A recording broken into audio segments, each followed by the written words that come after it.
Hello students, आज हम शुरू करने जा रहे हैं micro economics class 11th। Micro economics में हमारा फर्स्ट टॉपिक है economics, economy and central problem. Economy and central problem. आज से हम क्लास 11th की क्लासेस शुरू करने जा रहे हैं, तो आपको यहां से अभी मैं अपना सिलेबस पूरा कंप्लीट करवाऊंगी। तो सबसे पहले आपको पता होना चाहिए कि what do you mean by economics. Economics का मीनिंग क्या होता है? Study of human behaviour. अब यहां पर ह्यूमन आपके लिए कौन है?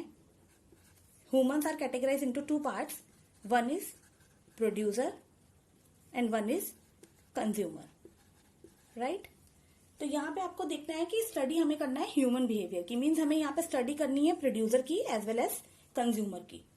अब स्टडी में हमें क्या स्टडी करना है कि इसमें हम इकोनॉमिक्स की डेफिनेशन में हमें यहाँ पे ये स्टडी करना है कि how producer will maximise his profit and how consumer will maximise his want satisfaction.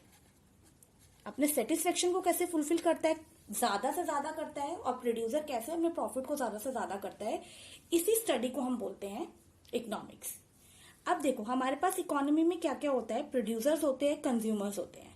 जहां पर प्रोड्यूसर और कंज्यूमर मिलकर ट्रेड करते हैं, एक्सचेंज करते हैं, उसको हम बोलते हैं मार्केट। ओके, तो मार्केट क्या हो गया हमारा? जैसे हमारा प्रोड्यूसर फर्स्ट बिहेवियर हो गया ह्यूमन बिहेवियर, सेकेंड हो गया कंज्यूमर बिहेवियर, तो थर्ड हमारे पास हो गया मार्केट बिहेवियर। तो मार्केट का अब कैसे हम देखेंगे कि मार्केट में क्या हमारे पास मैक्सिमाइज होना चाहिए। तो market consist of producer and consumer. तो मार्केट में क्या होगा कि प्रोड्यूसर का प्रॉफिट भी मैक्सिमाइज होना चाहिए और कंज्यूमर का वांट सेटिस्फेक्शन भी मैक्सिमाइज होना चाहिए। अब किसी भी इकोनॉमी में अगर प्रोड्यूसर का प्रॉफिट भी मैक्सिमाइज हो रहा है और कंज्यूमर का वांट सेटिस्फेक्शन भी मैक्सिमम हो रहा है, तो इसका मतलब है कि मार्केट में क्या हो रहा है, इंक्रीज हो रहा है सोशल वेलफेयर। तो मार्केट का क्या हो रहा है? Social welfare. तो यहां पे मैं आपको एक डेफिनेशन बताऊंगी कि what do you mean by economics. Economics की डेफिनेशन है, it refers this subject matter we study all economic activities which is related to profit maximisation of the producer, want satisfaction of the consumer and social welfare maximisation of the market. Okay, यहां पे अब second meaning जो हमें clear करना है, that is मैंने आपको definition में एक वर्ड बोला, इकोनॉमिक एक्टिविटीज। Economic activities. अब ये इकोनॉमिक एक्टिविटीज क्या होती हैं? अब जैसे कि आपको पता है कि हमारी इकोनॉमी में या हमारी कंट्री में या हमारे आसपास बहुत सारे रिसोर्सेज हैं, राइट, पर resources are scarce in nature. Means resources क्या है? कम है, या फिर हम इसको बोल सकते हैं लिमिटेड रिसोर्सेज है। ठीक है, लिमिटेड रिसोर्सेज है। अब लिमिटेड रिसोर्सेज को कैसे हम यूटिलाइज करते हैं for the maximum satisfaction of human wants, उसको हम बोलते हैं इकोनॉमिक एक्टिविटीज। अब इकोनॉमिक एक्टिविटीज हमारे पास कैटेगराइज हैं लाइक प्रोडक्शन। हम प्रोडक्शन एक ऐसी एक्टिविटी है जिसको हम बोलेंगे कि this is an activity which is known as economic activity, because production का मीनिंग क्या होता है? Increase in the value of output. हमारी वैल्यू ऑफ आउटपुट को क्या करती है? इंक्रीज करती है। सेकेंड है कंजम्पशन। कंजम्पशन का मीनिंग क्या होता है? कंजम्पशन का मतलब होता है हम किसी भी चीज को कितना यूज कर रहे हैं, use of goods and services. ठीक है, for the satisfaction of want, for the satisfaction of want. यहां पे मैंने जी एंड एस का मीनिंग लिखा है। जी एंड एस का मीनिंग है, G and S is equal to goods and services. ठीक है, गुड्स का मतलब है जो भी हम चीजें खरीदते हैं, कमोडिटीज, एंड सर्विसेज का मीनिंग है कि जैसे कोई भी सर्विसेज होती है like transportation, banking, these are the services. तो किसी भी चीज की कंजम्पशन अगर हो रही है तो उसको हम बोलेंगे this is an economic activity. This one is the first one, second one is consumption, and third one is investment. Investment is also known as the economic activity. Economic investment का meaning क्या होता है? Economic investment का मतलब होता है capital, asset and raw material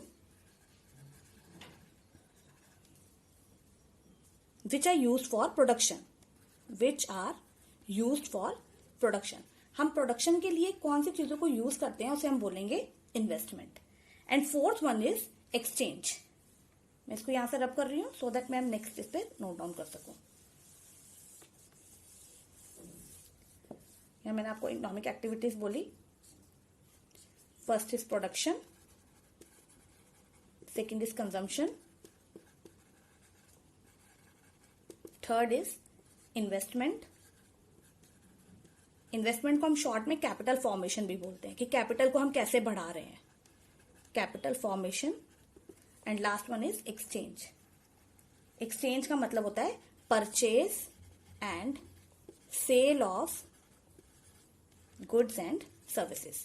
goods and services का मैंने आपको मीनिंग क्लियर कर दिया। गुड्स का मतलब होता है कमोडिटीज एंड सर्विसेज का मीनिंग होता है कोई भी सर्विसेज जो हमें प्रोवाइड करती है, like transportation, insurance, banking etcetera.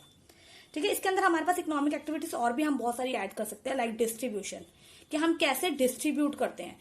Means ये सारी एक्टिविटीज हैं जहां पर हम ह्यूमन के बिहेवियर को स्टडी करते हैं। These are the economic activities. Economic activities की ही सब्जेक्ट जो हम स्टडी करते हैं, प्रोड्यूसर, कंज्यूमर एंड मार्केट को, उसको हम बोलते हैं इकोनॉमिक्स, राइट। नेक्स्ट हम यहां पढ़ेंगे कि what are the economic problem. Economic problem का मीनिंग क्या है? इकोनॉमिक प्रॉब्लम का मीनिंग है it is a problem of choice. यहां पर आपको एक चीज क्लियर होनी चाहिए कि यहां पे मैं आपको वर्ड यूज कर रही हूँ economic problem, not central problem. Central problem is something different, पर हम यहाँ पे सबसे पहले सेंट्रल प्रॉब्लम पढ़ने से पहले हम यहाँ पे ये पढ़ेंगे कि what are the economic problems. तो इकोनॉमिक प्रॉब्लम होती है कि हमें चॉइस करने की प्रॉब्लम है। जैसे हम फॉर एग्जाम्पल हम मार्केट में कोई चीज खरीदने के लिए जाते हैं, मुझे एक मार्कर खरीदने के लिए जाना है, मुझे एक पेन खरीदने के लिए जाना है, तो there are lots of pen in the market. तो यहाँ पे क्या प्रॉब्लम ऑफ चॉइस है कि मुझे कौन सा पेन यहाँ पर खरीदना है। अब ये प्रॉब्लम क्यों हो जाती है? Out of the fact that there are three conditions, that first one is resources are limited, wants are unlimited।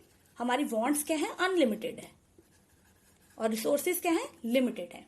And third one है resources have alternative uses।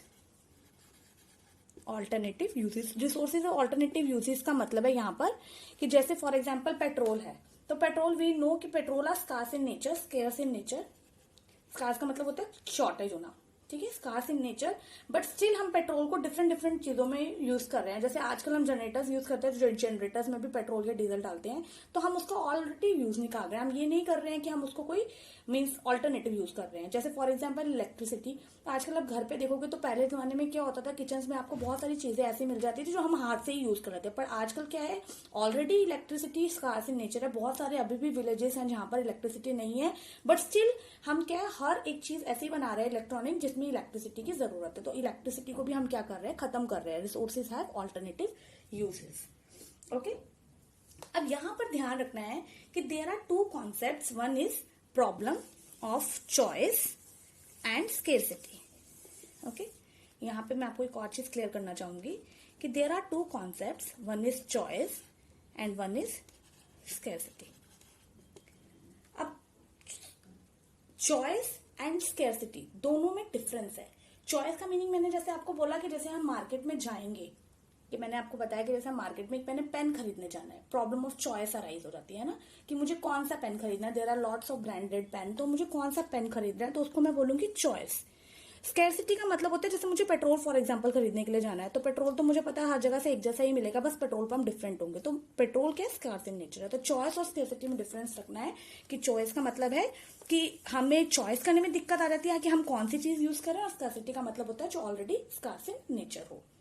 ठीक है, यहां पर मैं आपको एक और चीज बताना चाहूंगी कि यहां पर हमने आज स्टार्ट किया है टॉपिक माइक्रो इकोनॉमिक्स, राइट। हम इकोनॉमिक्स में there are two types of microeconomics, first is microeconomics and another one is macroeconomics. Microeconomics को हम स्टडी करते हैं क्लास 11th में। क्लास 11th में हम यूज करते हैं micro economics, and class 12th में हम पढ़ेंगे मैक्रो इकोनॉमिक्स। ओके, इसका थोड़ा सा